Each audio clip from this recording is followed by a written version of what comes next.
இன்றைக்கி இது வெங்காயம் தக்காளி வச்ச கார சட்னி ஒன்று செய்ய போகிறோம். அது கொஞ்சமாக கடலை எண்ணெய்,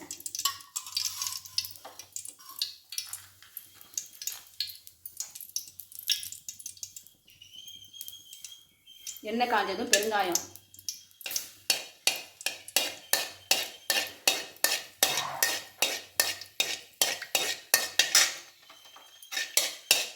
காஞ்ச மிளகா,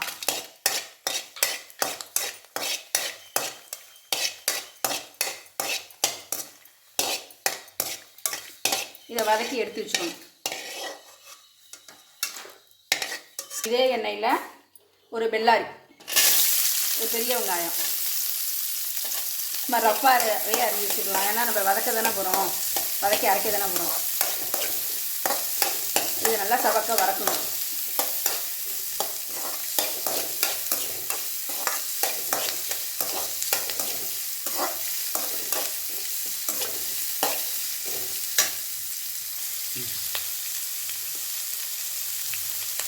உப்பு போட்டால் சீக்கிரமாக வதங்கும்.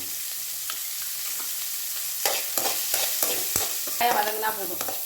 இந்த அளவுக்கு வெங்காயம் வதங்கினா போதும். ஒரு பெல்லாரிக்கு ஒரு தக்காளி, நல்ல பெரிய தக்காளியாக ஒரு தக்காளி போட்டிருக்கேன். இதையும் நல்லா வதக்கிடணும். இந்த அளவுக்கு தக்காளி வதங்கினா போதும். இதை நல்லா ஆற வச்சு சட்னி அரைச்சி காமிக்கிறேன். வதக்கி வச்சதெல்லாம் இப்போ வதக்கி வச்சதெல்லாம் பறக்க வரும். கொஞ்சோண்டு உப்பு, வறுத்த பெருங்காயம், வறுத்த காஞ்ச மிளகா,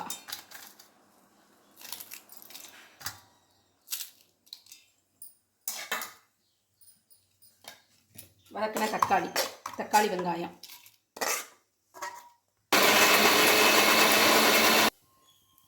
இப்போ கார சட்னிக்கு தேவையான தாளிப்பு, கொஞ்சோண்டு கடலெண்ணெய்,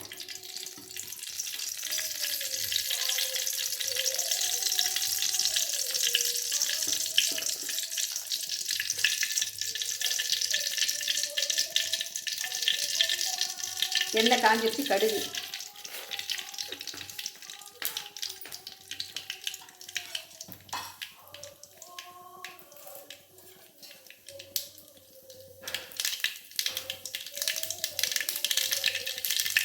கடுகு பொரிச்சிட்டு கருவேப்பிலை,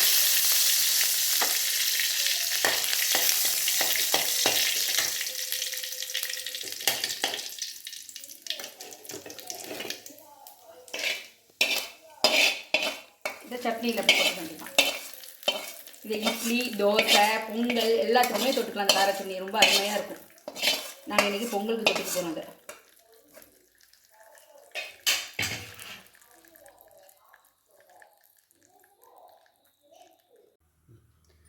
கால் கிலோ பச்சரிசிக்கு 100 பைத்தம்பருப்பு.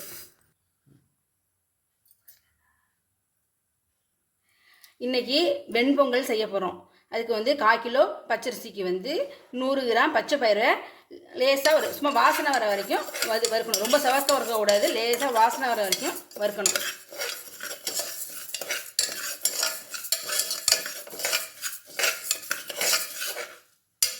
வாசனை வர வரைக்கும் இந்த அளவுக்கு வறுத்தா போதும். ரொம்ப சவக்கலாம் கூடாது, சும்மா வாசனை வரைக்கும் சூடு கட்டினா போதும்.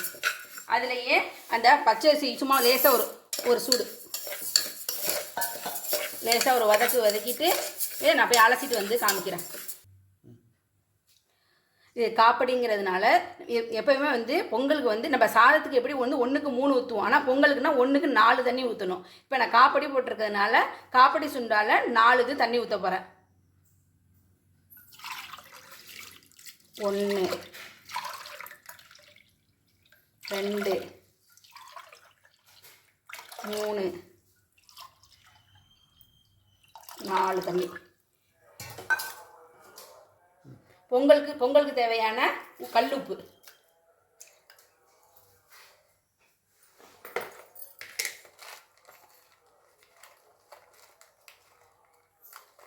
ஒரு துண்டு பெருங்காயம், கட்டி பெருங்காயம்,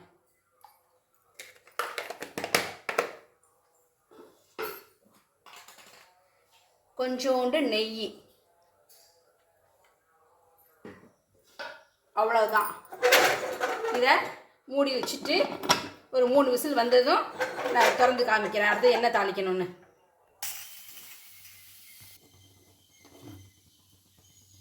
பொங்கலுக்கு தேவையான தாளிப்பு பொருட்கள் எப்படின்னா நான் தாளிக்கிறேன்னு பாருங்கள். நெய்,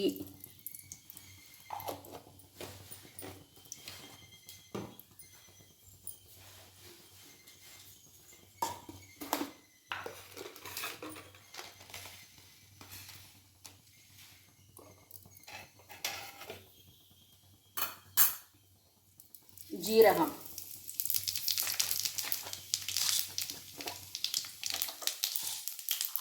மிளகு,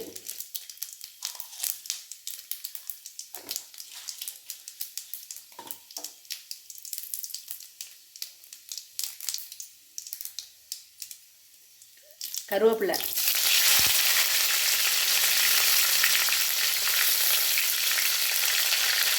பச்சை மிளகாய், இஞ்சி, இதெல்லாம் ஒரு வதக்கு வதக்கணும்.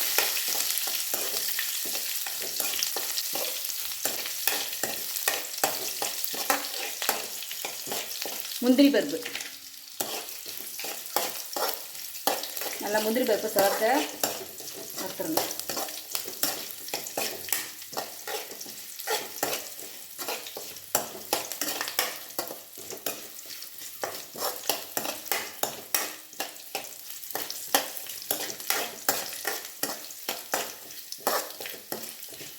முந்திரி பருப்பு நல்லா தவந்துருச்சு. அவ்வளோதான். பொங்கல் நல்லா வெங்காயம் பூ போல் நல்லா வெந்துருச்சு. இதை நல்லா ஒரு மசிச்சிடணும். முன்னாடி தாளித்து வச்சுருந்தோம் இல்லையா, நெய்யில் அந்த தாளிப்பு பொருள் எல்லாத்தையும் இதில் போடணும்.